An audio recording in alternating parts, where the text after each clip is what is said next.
செய்தியை பார்த்து வருகிறோம். சூரத்தில் பாஜக வேட்பாளர் போட்டியின்றி தேர்வு செய்யப்பட்டிருக்கிறார். மற்ற வேட்பாளர்கள் அனைவரும் தங்களின் வேட்புமனுவை திரும்பப் பெற்ற நிலையில் பாஜக வேட்பாளர் முகேஷ் தலால் போட்டியின்றி தேர்வு செய்யப்பட்டதாக தேர்தல் ஆணையம் அறிவித்திருக்கிறது. கூடுதல் விவரங்களை செய்தியாளர் சுசித்ராவிடம் கேட்கலாம். சுசித்ரா, முழுமையான விவரங்கள்.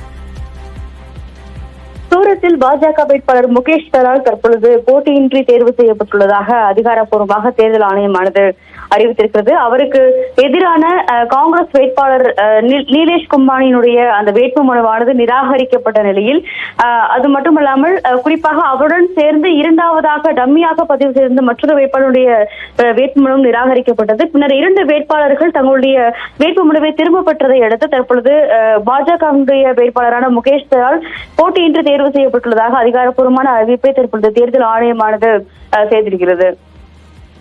விவரங்களை வழங்கியமைக்கு நன்றி சுசித்ரா.